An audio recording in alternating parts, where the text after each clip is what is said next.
Allahu Akbar, Allahu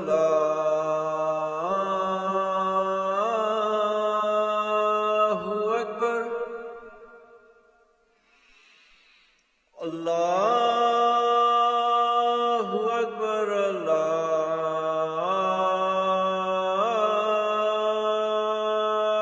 Akbar. Ashhadu an la ilaha illallah.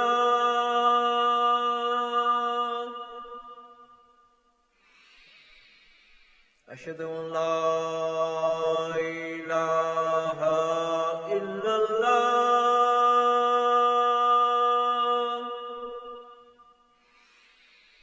Ashhadu anna Muhammadar Rasulullah.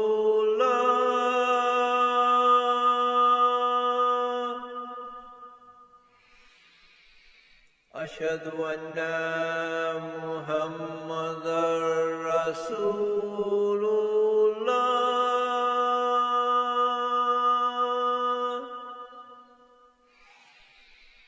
Hayya 'alas salah.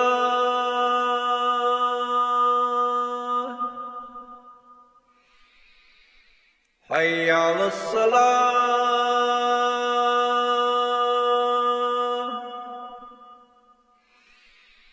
Hayya 'alal falah.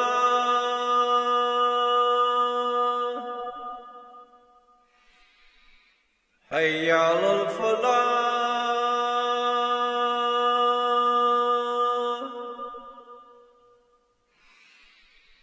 Allahu Akbar,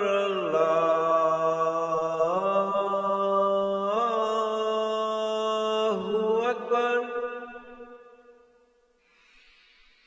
La ilaha illallah.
Allahu Akbar.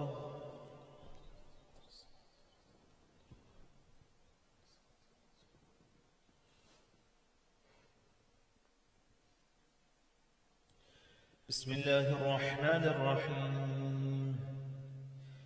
الحمد لله رب العالمين الرحمن الرحيم مالك يوم الدين إياك نعبد وإياك نستعين اهدنا الصراط المستقيم صراط الذين أنعمت عليهم غير المغضوب عليهم ولا الضالين.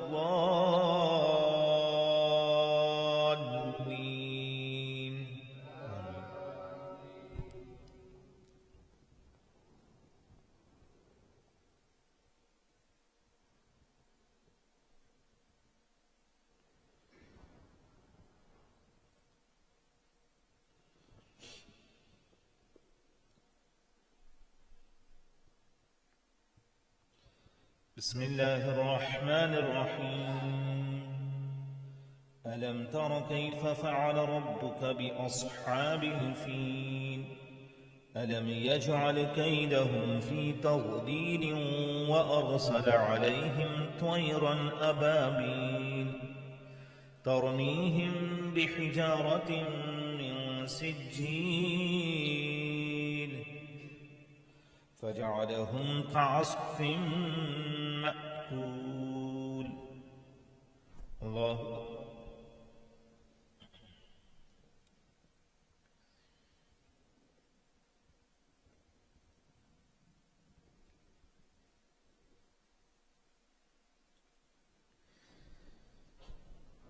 سمع الله لمن حمده.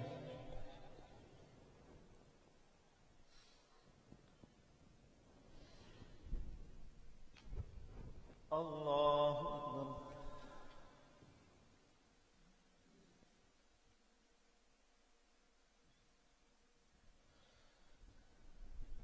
الله أكبر.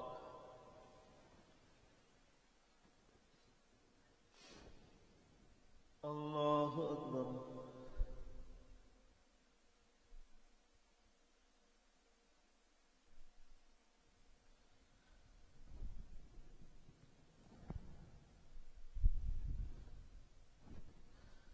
الله أكبر. بسم الله الرحمن الرحيم. الحمد لله رب العالمين الرحمن الرحيم مالك يوم الدين إياك نعبد وإياك نستعين اهدنا الصراط المستقيم صراط الذين أنعمت عليهم غير المغضوب عليهم ولا الضالين.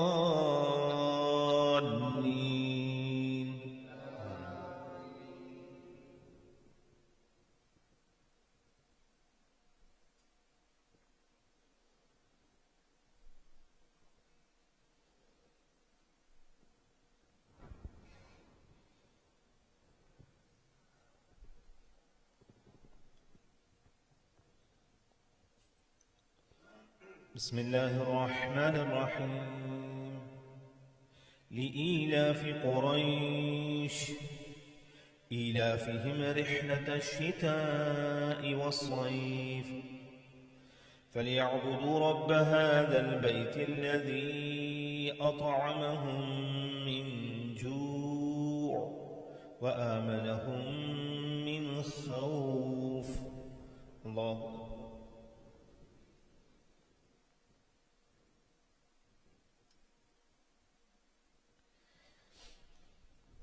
سمع الله لمن حمده.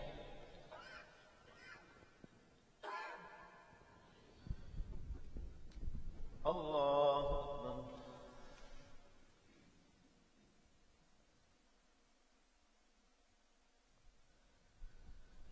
الله أكبر. الله أكبر.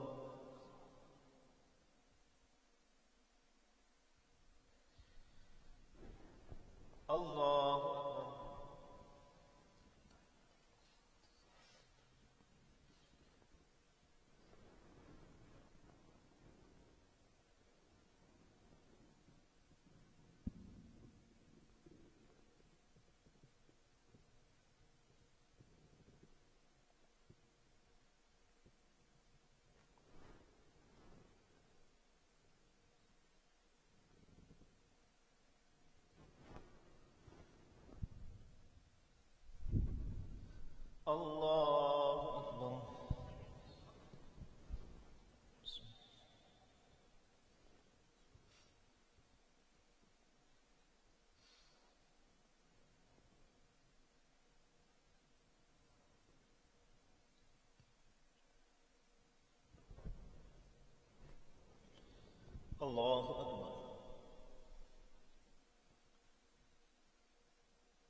سمع الله لمن حمده.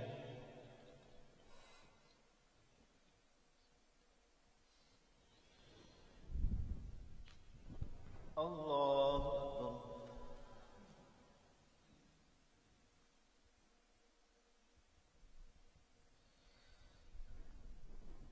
الله أكبر. الله أكبر.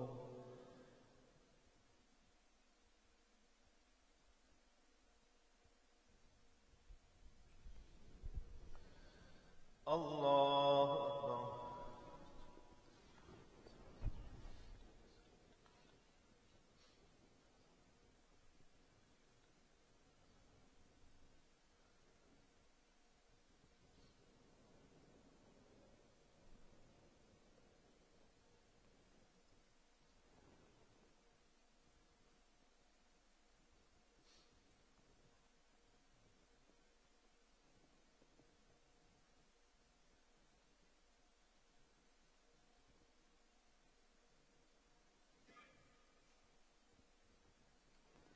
السلام عليكم ورحمة الله.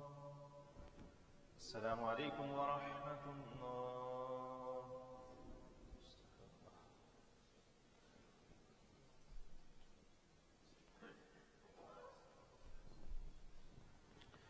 Inshallah, after the remaining salah, we will be having a Fiqh of Taharah workshop.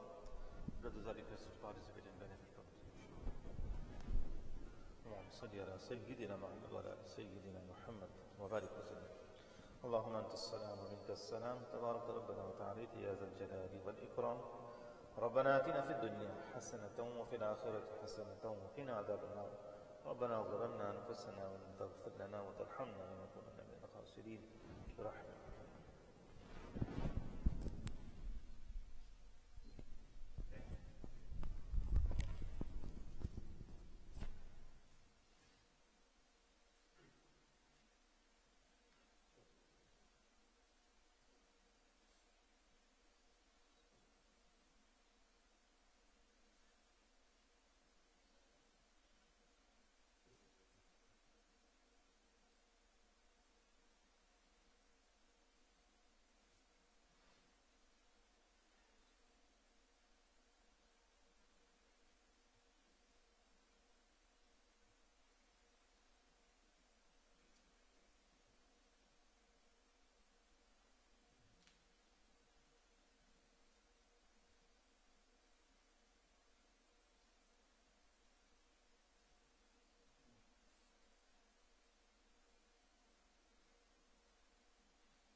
Those who have finished the salah, they can come a bit closer, inshallah.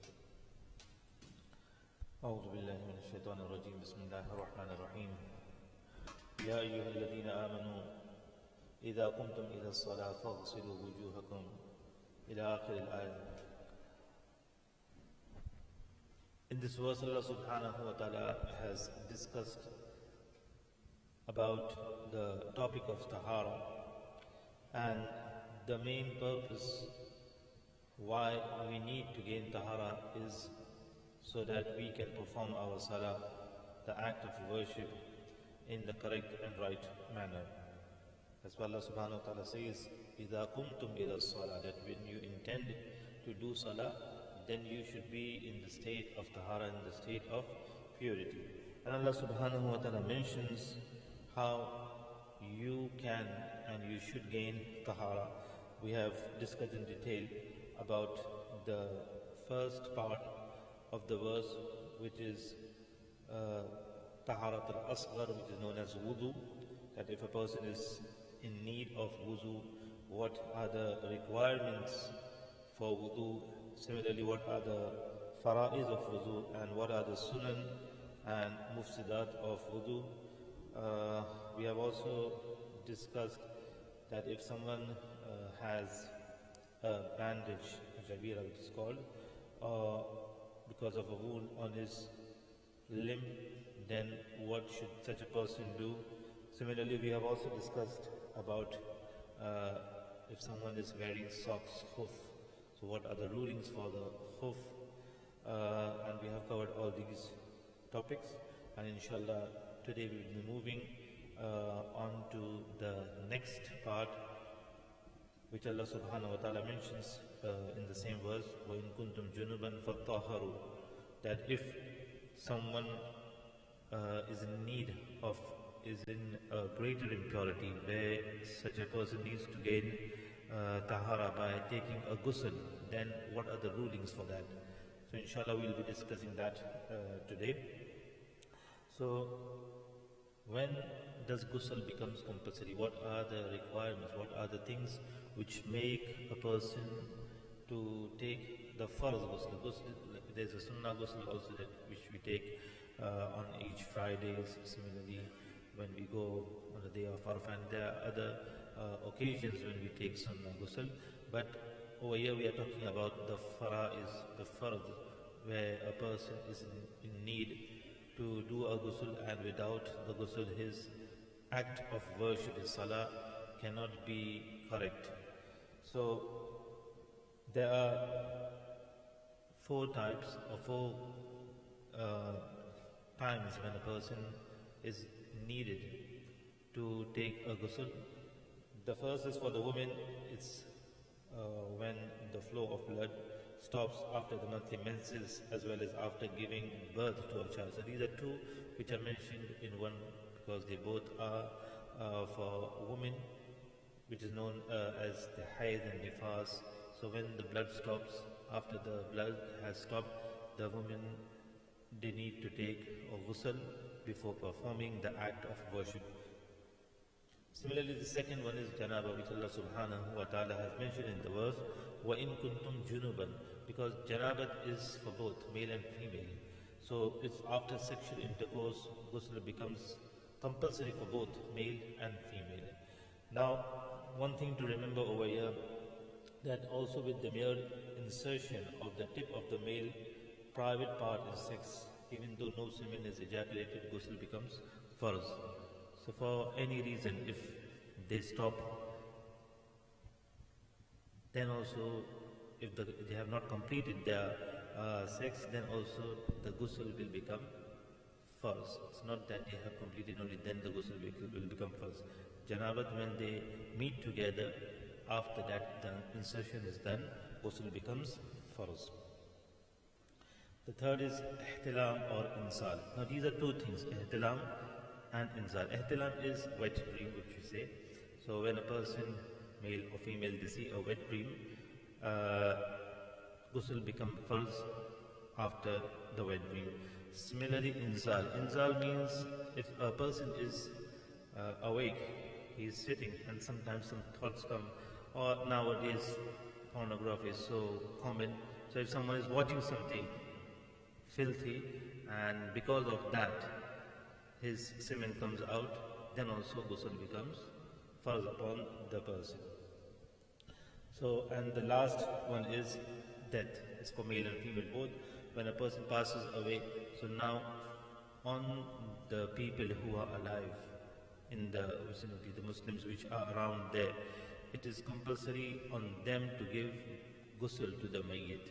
So these are the things, these are the times when a person is needed to take a ghusl, or in the case of death, to give a ghusl for the mayyit.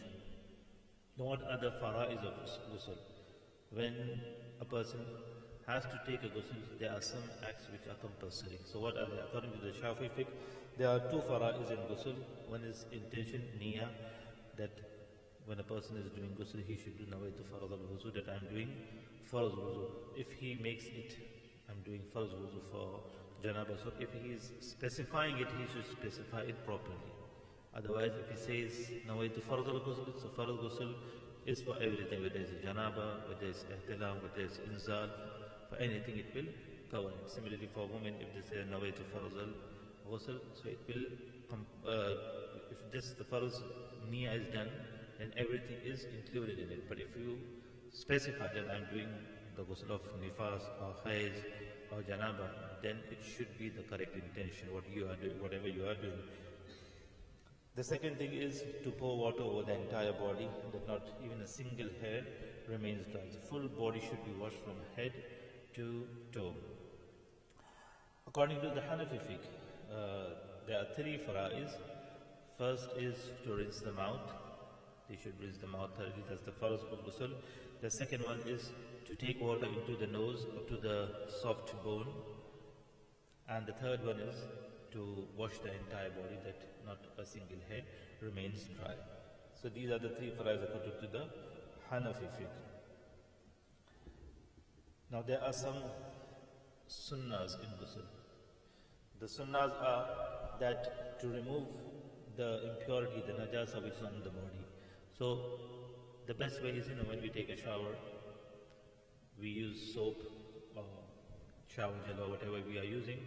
So we wash our entire body with the shower gel or with the soap completely properly, so that any impurity which is on our body, it is cleaned.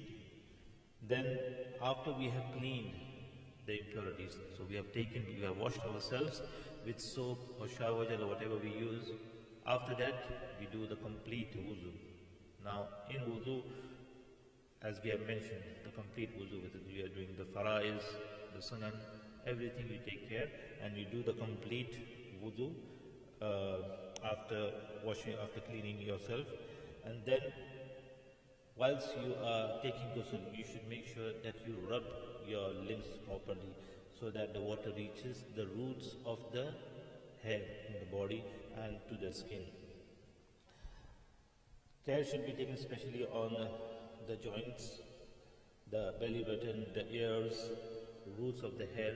For females especially, because they have long hair, so they should take care that the water reaches the roots of the hair properly. If the water does not reach, if someone has very thick hair and the water does not reach to the roots of the hair, the ghusl will not be complete. Similarly, in wudu, what it is, that if someone has a thick beard, khilal is sufficient. But if ghusl becomes farz, then the water should reach, no matter how thick the beard is, the water should reach the roots of the skin. And if it does not reach, then the ghusl will not be correct. And one of the sunnah is that you pour water over the head first, then you pour water on the right shoulder, and then on the left shoulder. So this is also one of the sunnahs of ghusl. One of the other sunnahs is that when we are doing ghusl, we should use sufficient water. Now what is sufficient water? We do not use very less water, and we do not use too much water. In some cold places, the people just take some water and they pour it over the head of ghusl. It is not like that. It's not an English bath. We have to take the proper ghusl. Okay, we shouldn't waste too much water, like taking shower and just letting it run, or using bathtub. It's just waste of water. We should take care that we should not waste water, and we should not use very less water as well. So this was ghusl. So if a person is in need of doing ghusl, these are the first acts or the sunnah acts of ghusl. So if anyone has any questions regarding ghusl, shall we move forward? So the last portion of the ayat is Allah subhanahu wa ta'ala mentions in the ayah that وَإِن كُنْتُمْ مَرْضَىٰ أَوْ عَلَىٰ سَفَرٍ أَوْ جَاءَ أَحَدٌ مِّنكُم مِّنَ الْغَائِطِ أَوْ لَامَسْتُمُ النِّسَاءَ فَلَمْ تَجِدُوا مَاءً فَتَيَمَّمُوا صَعِيدًا طَيِّبًا فَامْسَحُوا بِوُجُوهِكُمْ وَأَيْدِيكُمْ.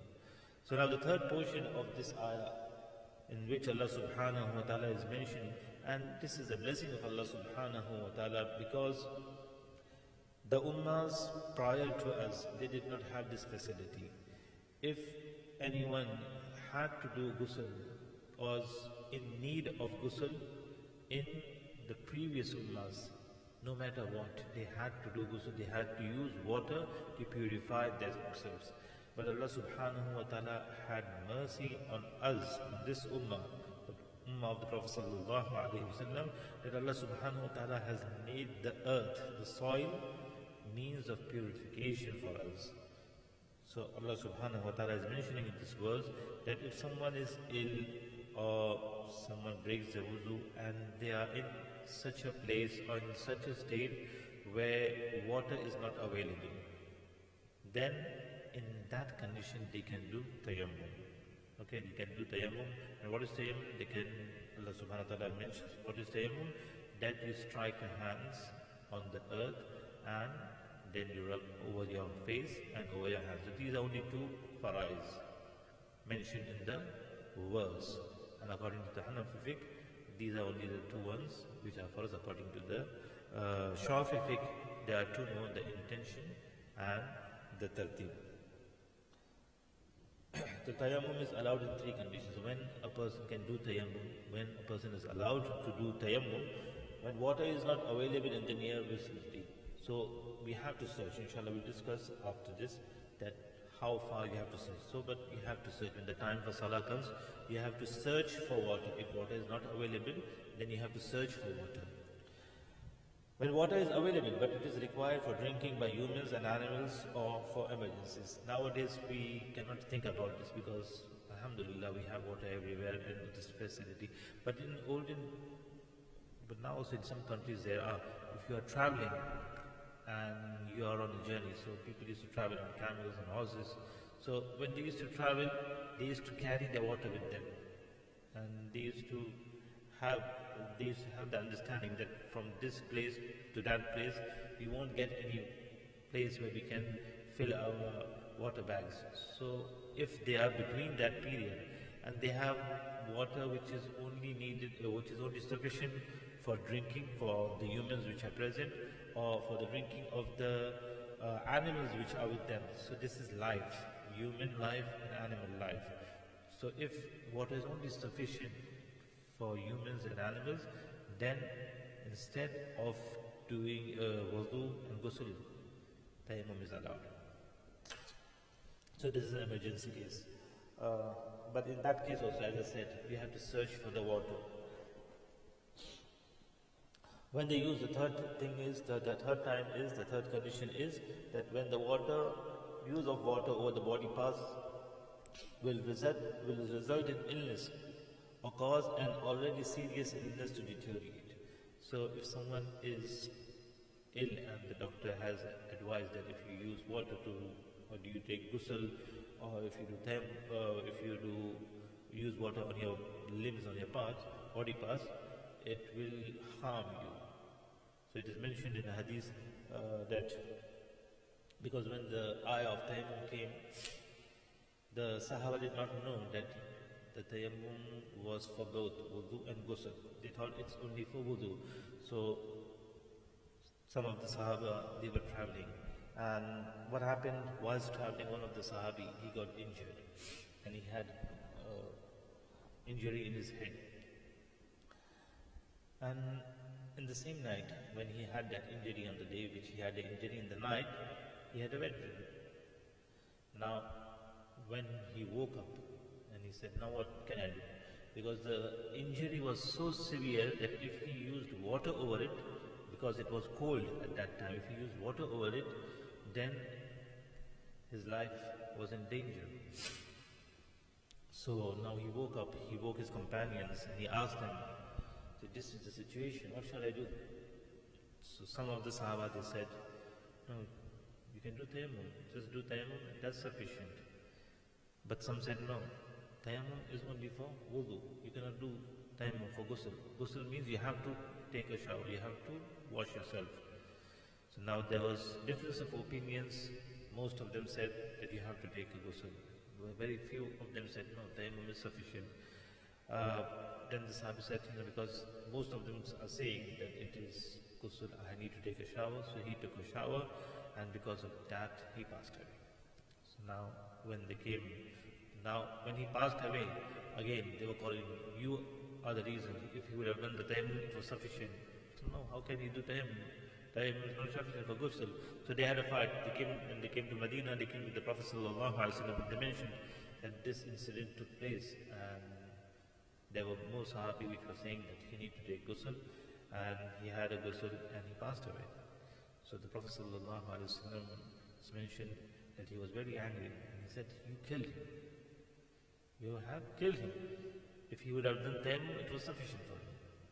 So tayammum is for both, and the tayammum is for same. It's not that for wudu you have to just strike your arms and rub it over your face and your arms. No, it's for ghusl also it's the same. It's not that you have to roll on the earth for ghusl. It's the same for wudu and ghusl. For both it is the same. So these are the reasons when a person can do, the conditions when a person can do tayammum. Now the requirements of tayammum are, the time for salah should already have commenced. Tayammum before the time is incorrect. For example, if a person has to do tayammum, then similarly as we mentioned about da'im al-hadas, a person who has a continuous illness. So for such a person, he does wudu after the time of the salah has commenced. So over here also, when a person is in need to do wudu or ghusl, so he should be doing it after the time has commenced. The time of salah has commenced. He should do tayammum. The farz namaz, yeah.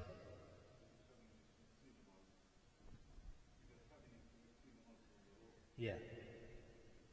Yeah, because if he's traveling also, maybe he couldn't find water over here.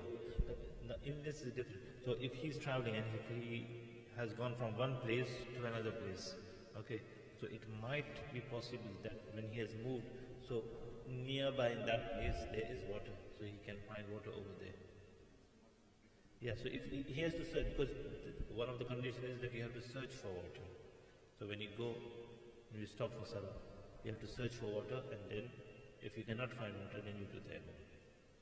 But as I said, nowadays, alhamdulillah, we have on the motorway also, they have facilities of water and everything. The soil or dust used for tayammum should be clean and pure and not be mustamal. Means the soil which we are using for tayammum and ghusl, it should be pure, not mustamal. Mustamal means now, for example, now when we are doing tayammum, we have already used the soil, so you strike your arms, and whilst we are doing, I'll show you the manner of doing tayammum, so we can understand that. It will come the end, inshallah. When the time for salah has begun, one should commence to search water before performing tayammum. So when the time for salah comes, so there is a time period of 2 hours, 3 hours for each salah. In this country, in winter time, it's very short period, so that's a different thing. So according to that, so when the time for salah starts, you look for water. So now, how far a person should look for water? So when one is unaware of water, so if you are traveling and you don't know where I can find water or where water is available, so in that condition, then on a plain land, one should search for water as far as one can see for 120 to 160 meters. So if it is a plain land, then a person can search for water up to 120 to 160 meters in radius, and if he cannot find, then he can do wuzu, tayammum instead of wuzu. Similarly, when one is aware that water can be found in the near vicinity, then one should search for it for approximately 1.5 miles. So if you are traveling and you know there might be water around somewhere, because you see greenery, you see birds around here, so there might be water, but you don't know where the water is. So in such condition, you have to look for water for 1.5 miles radius. And if you cannot find, you don't go beyond, okay? Because the far you go, you think, oh, let me go a bit far. Whatever the Sharia has said, you just search for it, and if you cannot find it, that's fine. Okay, one thing to remember. For example, 160 meters radius you have to search. So you look for you went up to 160 meters, and you see after 5 meters there is, so you don't say, oh, it is beyond that 5 meters. I can see water at 5 meters, but it is beyond, I'm not going there. So if you can see water, go and take it, if it is 5 meters also. Similarly, in this the case, 1.5 miles, if you see that the water is beyond that and you can see the water over there, then you go and take. Similarly, if someone has a threat of life, for example, you look for water and you found the water, there is a pond of water, but when you go to take the water, you see there is something which is preventing you from going to take the water. For example, you are in a forest, you are traveling through forest and you go there, you see a pond, but you cannot go to the pond because there are wild animals, and if you go, you try to make them run away, but they are not going away, they are trying to attack you, so it's your life threatening. So even the water is there, but it's your life which is more important, so you come back and do tayammum and you read your salah. Similarly, if there is some other insects which are harmful near the water, and if you go, it will cause your life, then you come back and you do tayammum instead of that. And as mentioned, the farais of tayammum according to the Hanafi fiqh, the two which I mentioned, focus to wipe your face and your hands, that's enough, those are the two farais, and according to Shafi fiqh, intention and tartib, as it is mentioned, is also included in the farais of tayammum. The mufsidat of tayammum. What breaks tayammum? Everything that breaks wuzu breaks tayammum. Simple. Whatever the cause, whatever the reasons are for breaking of wudu, the same things are the breakers of tayammum. Second, if water becomes available, then tayammum becomes relevant. So for example, you are traveling in a desert, okay, and there was no water. You searched for water, there was no water. Now what happens? You start to read namaz and rain starts to pour from the sky. So there is water available now. So you can collect that water, you can do wuzu with that water, and then you can read a salah. So as soon as the water is available, tayammum becomes nullified. The recovery from illness for which tayammum was done. So if someone was ill and he did tayammum for that reason, he could not use water on that portion. So if that illness is gone, then his tayammum will be nullified. Okay, so how to do tayammum? People, as we said, mustamal, how does soil become mustamal? For example, how you do the tayammum, you just do it practically. You strike the soil, hands on the soil, and you dust any extra soil which is on your hands. So now you cannot dust like this, because if you dust like this, what will happen? The soil will become mustamil. You are using the soil. Okay, so you take the soil from the earth and you dust it like this, and then the face like this. Okay, so that's the face done. It is only once you have to do.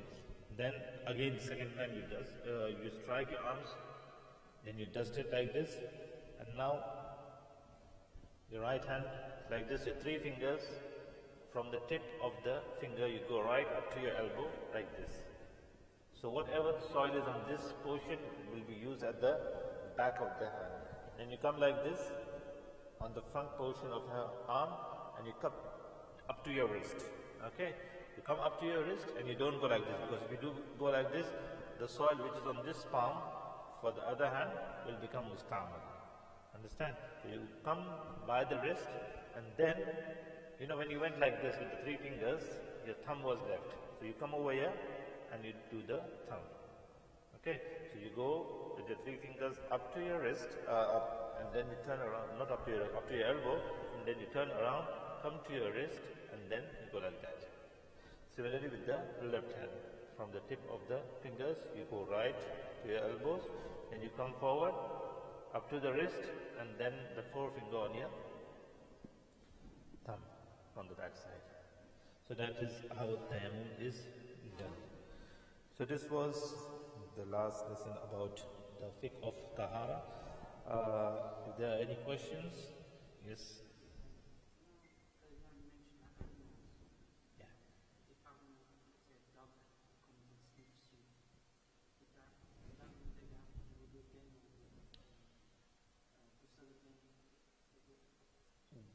Dog touches us. Yeah. Yeah. With the dog, you know, we have dog. It's a complete different topic. That how to gain purity if something like the dog or pig touches you. How do you clean your clothes? It's not as simple as it is said. You have to clean yourself if a dog or a pig touches you. Now, wet and dry. If it is dry, nothing's fine. But if it's wet, then you have to wash that body part, that clothes, 7 times. And from those 7 times, 1 time should be with soil. Okay? So the best way is that the first time you wash it with mud, soil, and then you use pure water 6 times. So 1 and 6, that will be 7. If you wash 6 times with water and the 7th time if you use the mud, that is also fine. But to clean the mud, you have to use again water. You understand? So that's why you use the mud in the beginning and you wash it next time, the other 6 times, it will clean the mud as well.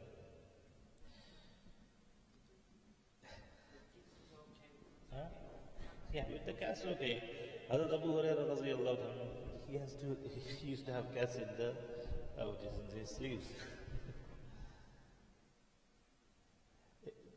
Regarding animals, it's only 2 animals which are impure.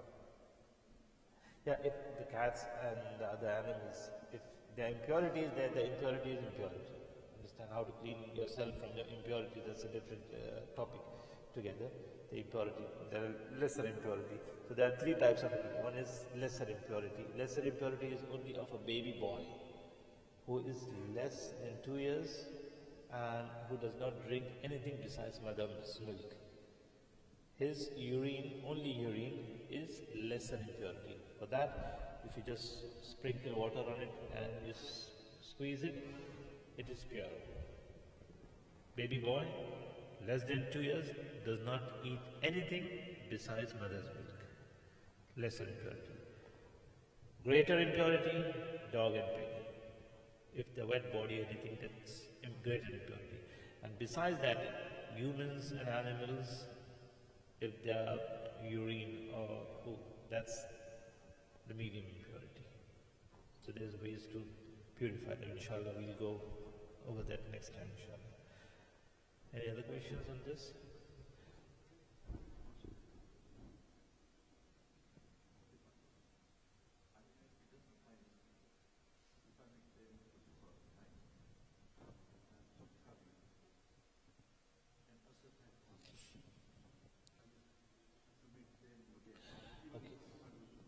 Okay, if you're in the same place, you don't have to.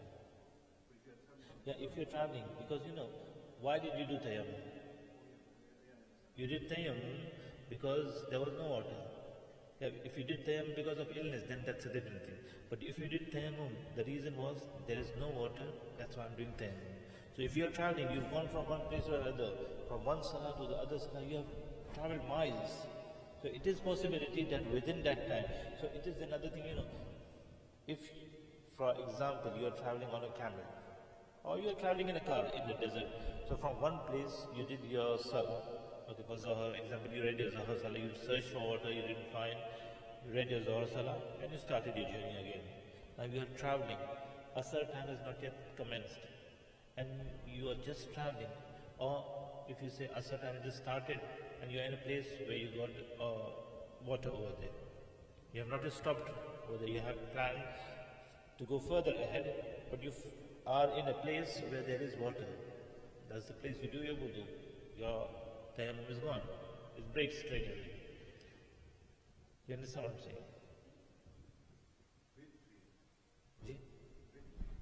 Wait a minute.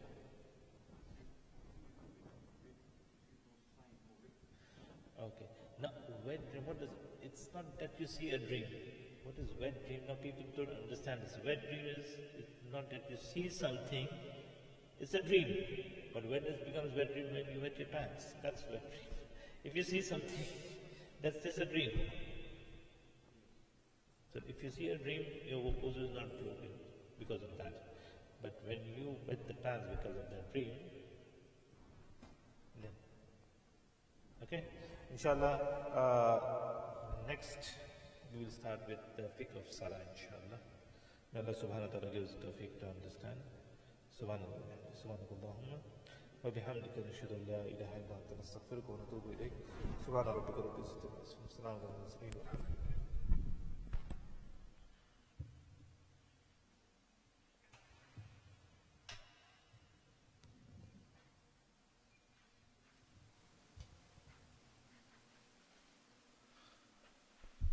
الله أكبر الله أكبر الله أكبر الله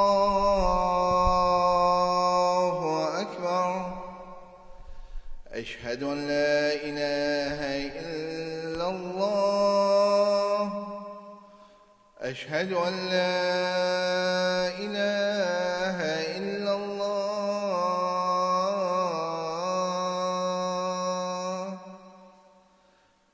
أشهد أن محمدا رسول الله أشهد أن محمدا رسول الله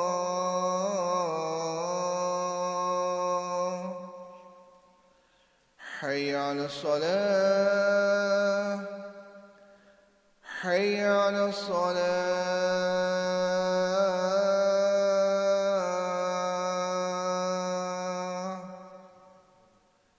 حي على الفلاح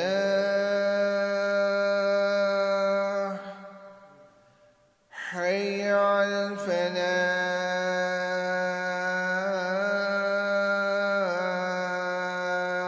الفلاح الله أكبر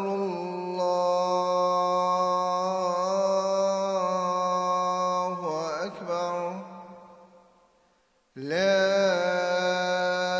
إله إلا الله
الله أكبر.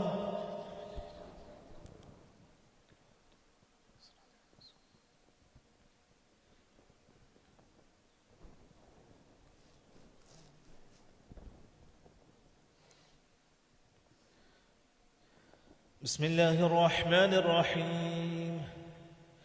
الحمد لله رب العالمين الرحمن الرحيم مالك يوم الدين إياك نعبد وإياك نستعين اهدنا الصراط المستقيم صراط الذين أنعمت عليهم غير المغضوب عليهم ولا الضالين.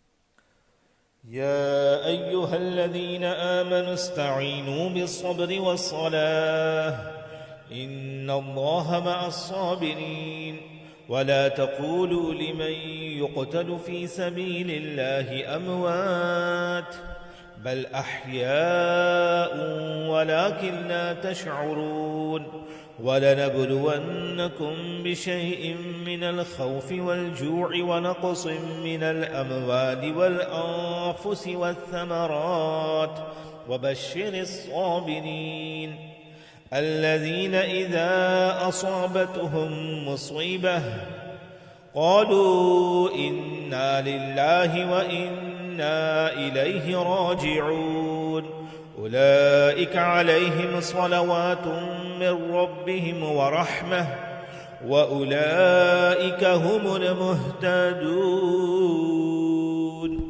الله أكبر.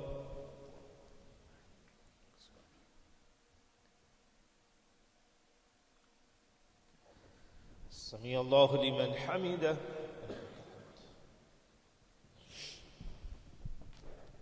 الله أكبر.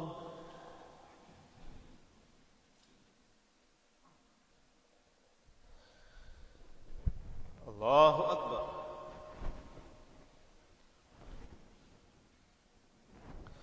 الله أكبر.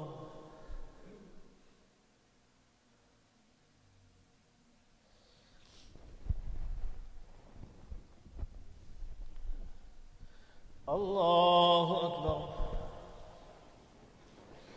بسم الله الرحمن الرحيم الحمد لله رب العالمين الرحمن الرحيم مالك يوم الدين إياك نعبد وإياك نستعين اهدنا الصراط المستقيم صراط الذين أنعمت عليهم غير المغضوب عليهم ولا الضالين.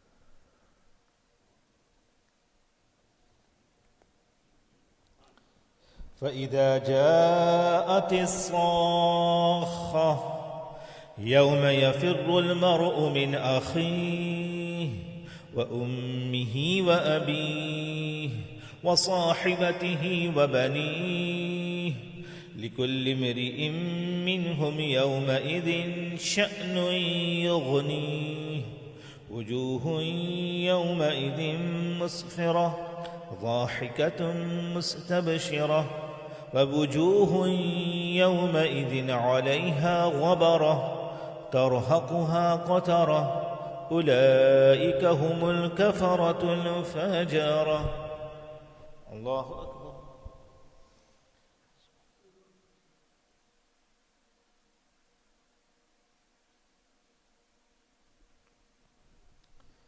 سمع الله لمن حمده.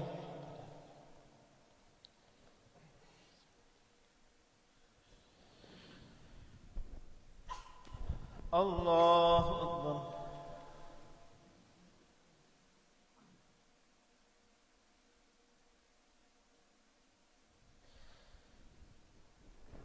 Allahu Akbar.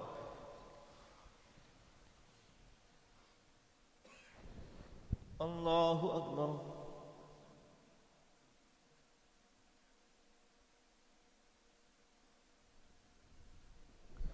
Allahu Akbar.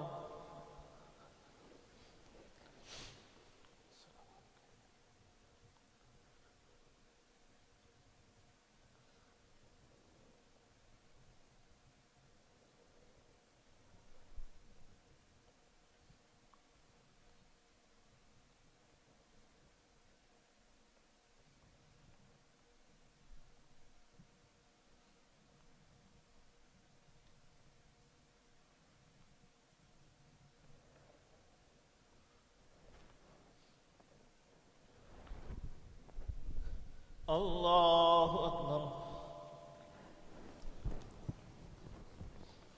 Bismillah.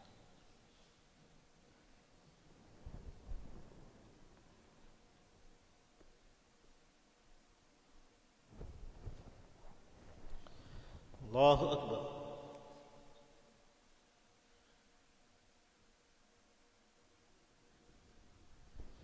Sami Allahu liman hamidah.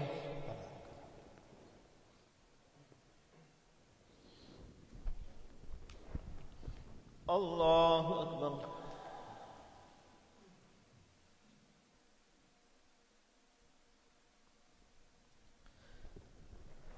Allahu Akbar.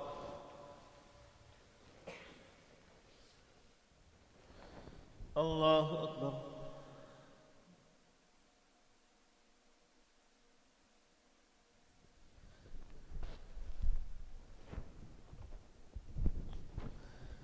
Allahu Akbar.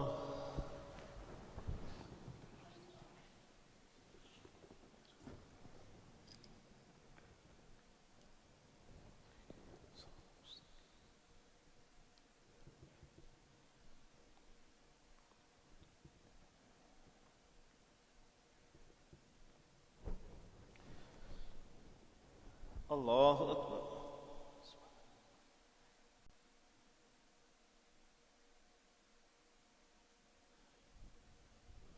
Sami Allahu liman hamidah.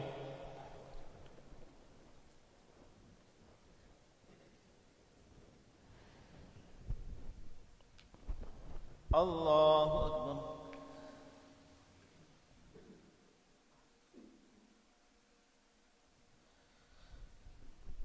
Allahu Akbar.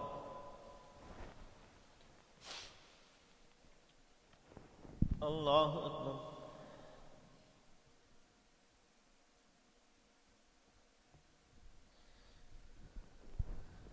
Allahu Akbar.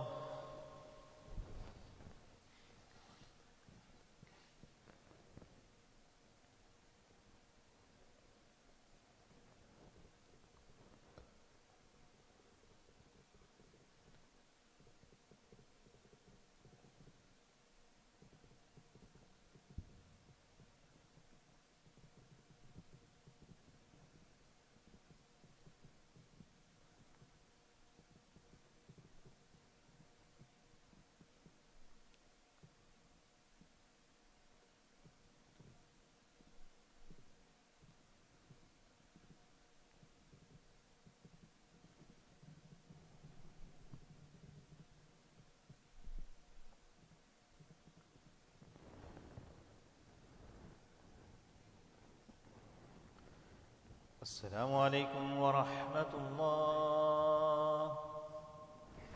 السلام عليكم ورحمة الله. استغفر الله.